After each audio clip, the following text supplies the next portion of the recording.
శ్రీమాత్రే నమ. జై గురు దత్తాత్రేయ నమ. ఈ వీడియోలో మనం మిథున రాశి వారికి త్రైమాసిక ఫలితాలు అంటే మనకి జనవరి 1వ తారీఖు నుంచి మార్చి 31 మధ్యలో ఈ 3 నెలల ఫలితాలు ఎలా ఉంటాయని తెలుసుకుందాం.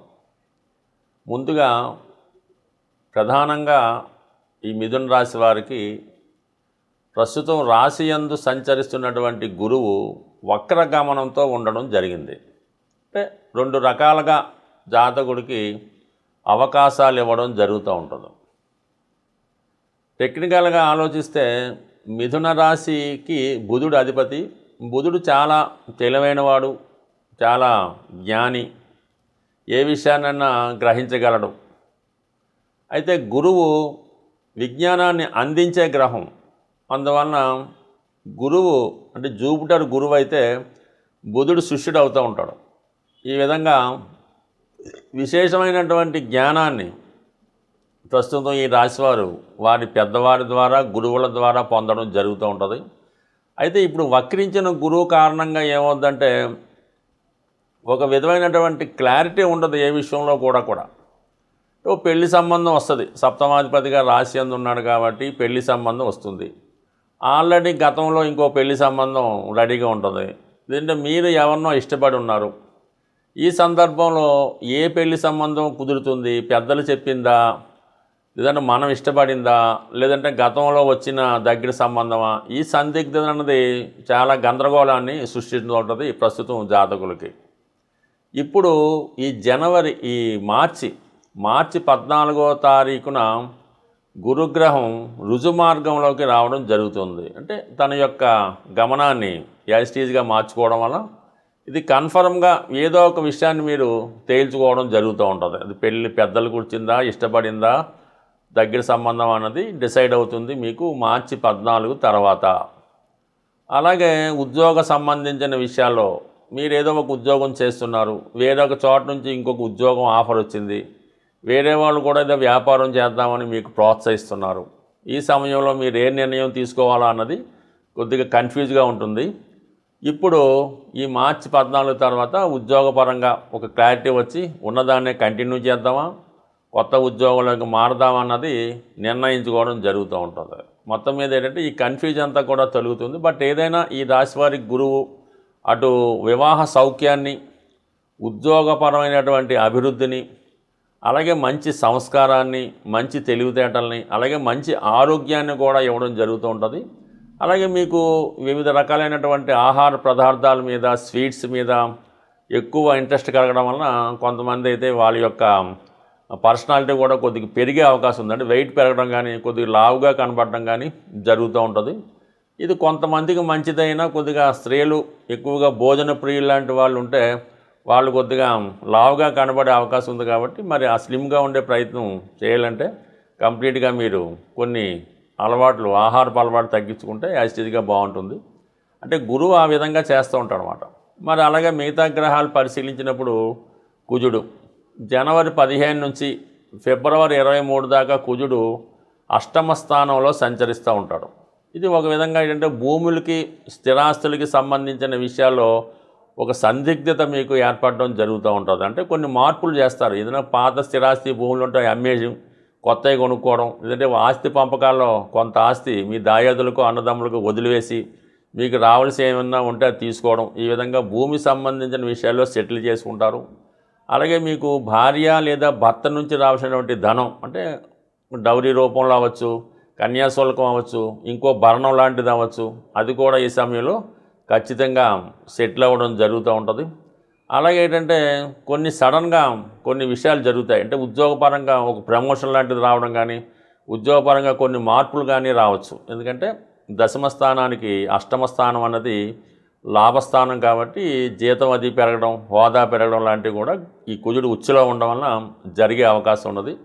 పైపెచ్చి మీరు ఏదన్నా ఒక ఇండస్ట్రీ స్థాపించాలని ప్రయత్నం చేస్తుంటే పెద్ద మొత్తంలో రుణం సంపాదించాలనే ప్రయత్నం కూడా కొంతవరకు ఈ సమయంలో అంత అనుకూలత అయితే కాదు. కుజుడు మళ్ళీ మీకు ఫిబ్రవరి 23 తర్వాత 9వ స్థానానికి మారినప్పుడు ఎప్పుడన్నా మీకు మిథున రాశి వారికి ఆర్థిక పరంగా ఎక్కువ మొత్తంలో ధనం కావాలన్నా, లేదంటే ఏదన్నా కొన్ని ముఖ్యమైన పనులు కావాలన్నా కూడా అష్టమ స్థానంలో అంటే మకర రాశిలో శుభగ్రహం ఉండగా మీరు ప్రయత్నం చేస్తే ఇటువంటి కార్యక్రమాలు మీకు తొందరగా సులువుగా అవడం జరుగుతూ ఉంటుంది. అదే అష్టమంలో పాపగ్రహాలు ఉండగా ఏదన్నా ప్రయత్నాలు చేసినప్పుడు ఉద్యోగ ప్రయత్నం కానీ వివాహ ప్రయత్నం కానీ ఏది ధనం కోసం ప్రయత్నం చేసినా అవి కొంతవరకు ఇబ్బందితో కూడుకున్నటువంటి ఫలితాన్ని ఇవ్వడం జరుగుతుంటుంది. కాబట్టి ఈ విషయాన్ని గమనించడం మంచిది. బట్ ఇంకొక ముఖ్య విషయం ఏంటంటే గత కొంతకాలంగా ఈ స్త్రీలకి అనారోగ్యపరమైన ఇబ్బందులు, మగవాళ్ళకైతే ఆర్థికపరమైన సమస్యలు ఎదుర్కోవడం జరుగుతుంది. బికాజ్ శుక్రుడు మౌఢ్యంలో ఉండడం వల్ల. అటువంటి శుక్ర మౌఢ్యం మీకు ఈ ఫిబ్రవరి 14తో పూర్తిగా అయిపోవడం వల్ల ఆటోమేటిక్గా స్త్రీలకి అన్ని సమస్యలు పరిష్కారం అవుతాయి. అలాగే ఆర్థిక పరంగా అందరికీ అనుకూలంగా ఉంటుంది. ఫైనాన్స్ రొటేషన్ కూడా చాలా విపరీతంగా పెరగడం వల్ల అందరికీ వ్యాపారాలు కూడా బాగుంటాయి. శుభకార్యాలు కూడా అక్కడ నుంచి స్టార్ట్ అవుతాయి. కాబట్టి ఆటోమేటిక్గా అందరికీ ఏ వృత్తిలో ఉన్నా సరే వారి పద్ధతి ప్రకారం వారికి లాభం కలుగుతూ ఉంటుంది. ఇదే శుక్రుడు మళ్ళా మార్చి 1వ తారీఖున మీనరాశిలో ప్రవేశిస్తున్నాడు. ఈ మీనరాశిలో ప్రవేశించినటువంటి శుక్రుడు అక్కడ ఉచ్చస్థానంలో ఉండడం వల్ల ఏంటంటే మరి ఈ మిథున రాశి వారికి దశమ స్థానంలో శుక్రుడు ఉచ్చలోకి రావడం వల్ల ఉద్యోగపరంగా ప్రమోషన్ రావడం జరిగే అవకాశం ఉంది. ముఖ్యంగా స్త్రీలకి 100% మీ యొక్క ఉద్యోగ ప్రయత్నాలు మార్చి 1వ తారీఖు నుంచి ఫలించే అవకాశం ఉంది.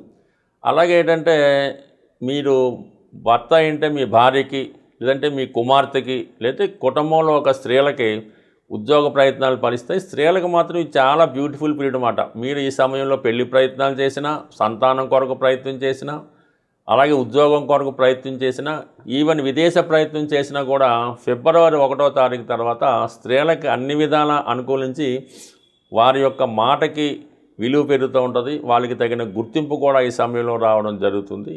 ఏదైనా మీ జన్మజాతకంలో ఉన్నటువంటి గ్రహాలు గోచారరీత్యా ఇబ్బంది పెడుతున్నటువంటి గ్రహాలు ఏవైనా మీకు అనుకూలంగా మారాలి అంటే, ఆ గ్రహాలు మీకు మంచి ఫలితాలు ఇవ్వాలి అంటే మీరు నివసిస్తున్నటువంటి గృహంలో వాస్తు కూడా పర్ఫెక్ట్గా ఉండవలసి ఉంటుంది. మీ గృహంలో ఉన్నటువంటి 8 దిక్కుల పైన ఈ నవగ్రహాల ప్రభావం ఉన్నది ఉండడం జరుగుతూ ఉంటుంది. అది వరుసగా మనం చెప్పుకుంటే తూర్పు వైపు అనుకూలంగా లేకపోతే, వాస్తు దోషాలుంటే రవి యొక్క ప్రభావం వల్ల ఇబ్బందులు కలుగుతూ ఉంటాయన్నమాట. అనారోగ్య సమస్యలు, యజమాని సరైనటువంటి క్రమశిక్షణలో లేకపోవడం, ఆర్థిక పరమైన ఇబ్బందులు, నిరుద్యోగాలు వస్తుంటాయి. దాని తర్వాత ఆగ్నేయ దిక్కులో ఇబ్బంది వల్ల అక్కడ ఏమైనా నూతులు, గోతులు, టాయిలెట్లు వగైరా ఉంటాయి. స్త్రీలకి అనారోగ్య సమస్యలు, సంతానానికి వివాహం జరగకపోవడం, వివాహం అయినా కూడా భర్తతో విభేదాల వల్ల పుట్టింట్లోనే ఉండడం జరుగుతూ ఉంటుంది. విపరీతమైనటువంటి ఖర్చులు పెరుగుతూ ఉంటాయి. ఆ కుటుంబంలో పిల్లలు పెద్దవాళ్ళని ఎదిరిస్తూ ఉంటారు. ఇక దక్షిణ వైపు ప్రభావం ఉంటే కోర్టు సమస్యలు, బయట వారితో తగువులు, నిరుద్యోగ సమస్యలు, శుభకార్యాలు వాయిదా పడడం జరుగుతూ ఉంటుంది. అంటే దక్షిణ దిక్కు కుజుడు అధిపతి, కుజుడు బలహీనంగా అవుతాడనమాట. దక్షిణం పాడైతే కుజుడు ఇలా వ్యతిరేక ప్రభావం ఇవ్వడం వల్ల ఇంట్లో ఒకరికొకరు పడకపోవడం, ఆస్తి తాగాదాలు జరుగుతూ ఉంటాయి. ఇక నైరుతి అన్నది ఇంపార్టెంటు. నైరుతి ప్రభావం రాహు మీద చూపిస్తూ ఉంటుంది. నైరుతిలో గొయ్యలున్నా, సరిగ్గా పర్ఫెక్ట్గా లేకపోయినా, టాయిలెట్లున్నా యజమానికి మూర్ఖత్వం ఎక్కువగా ఉంటుంది. ఎవడి మాట వినడం, మోకాళ్ళ నొప్పులతో బాధపడుతూ ఉంటాడు. ఆర్థిక సమస్యల వల్ల ఆ పిల్లల్ని కంట్రోల్ చేయలేకపోతుంటాడు. ఇంట్లో ఆడపిల్లలకు కానీ మగపిల్లలకు కానీ ధనం లేకపోవడం వల్ల వివాహం వాయిదా పడుతుంటుంది. ఏదో ఒక వ్యసనానికి ఆ యజమాని బలహీనపడుతుంటాడు. ఇక పడమర దిక్కు ప్రభావం, పడమర దిక్కు సరిగ్గా లేకపోతే శని విజృంభిస్తూ ఉంటాడు. అంటే ఆ ఇంట్లో అందరికీ అనారోగ్యాలు, పని లేకుండా ఇంట్లోనే కూర్చోవడం, వ్యసనాలు కలుగుతూ ఉంటాయి. మనీ సేవింగ్స్ అన్నది ఉండదన్నమాట. వచ్చింటే ఖర్చు అయిపోతుంది. ఇక వాయువు దిక్కు ప్రభావం వల్ల చంద్రుడు ఎఫెక్ట్ అవుతూ ఉంటాడు. లవ్ అఫైర్స్, అక్రమ సంబంధాలు, జోదం, బెట్టింగ్లో ధనం పోగొట్టుకోవడం జరుగుతూ ఉంటుంది. ఇక ఉత్తరం అనుకూలంగా లేకపోతే బుధగ్రహం ఇబ్బంది పడతాడనమాట. నిరుద్యోగ సమస్యలు, వ్యాపారంలో నష్టం, అలాగే చదువు సరిగ్గా రాకపోవడం, సబ్జెక్టులు ఉండిపోవడం, పిల్లల మాట వినకపోవడం, సరిగ్గా వాళ్ళు చదవలేకపోవడం, చదువుకున్న పాస్ అవ్వకపోవడం, ఇటువంటి ఇబ్బందులు కలుగుతూ ఉంటాయి. ఇక ఈశాన్యం ప్రభావం వల్ల దైవభక్తి లోపించడం, అనాచార కార్యక్రమాలు, ఆ కుటుంబంలో మగపిల్లలు ప్రయోజకులైతే దూరంగా ఇల్లు వదిలి వెళ్ళిపోవడం, ఇంటి వారితో సరైన సంబంధాలు లేకపోవడం, కుటుంబం గురించి పట్టించుకోకపోవడం, దైవభక్తి లేకపోవడం, ఇవన్నీ కలుగుతూ ఉంటాయి. మరి ఈశాన్య ప్రభావం అటు కేతువు అటు గురువు మీద రావడం జరుగుతుంటుంది. అలాగే సంతానం కూడా కలగకుండా దంపతులు ఇబ్బంది పడుతూ ఉంటారు. అందువలన మీ జాతకం సరిగ్గా ఉన్నా, ఆ గ్రహాలు కరెక్ట్గా ఉన్నా, అవి మంచి ఫలితాలు ఇవ్వాలంటే మీరు నివసిస్తున్నటువంటి గృహం కూడా పర్ఫెక్ట్గా ఉంటే ఆ ఫలితాలు మీకు తొందరగా రావడం జరుగుతూ ఉంటుంది. బట్ ఏదైనా ప్రతిదానికి ఒక పరిష్కారం ఉంటుంది. సరిగ్గా జాతకాన్ని పరిశీలించి, గృహాన్ని కూడా పరిశీలించి పర్ఫెక్ట్గా దాన్ని సరి చేసుకుంటే ప్రతి సమస్య తొందరగానే ఇంచుమించుగా ఒక 2 నెలలు 3 నెలల్లోనే పరిష్కారం అవడం జరుగుతూ ఉంటుంది. స్వస్తి.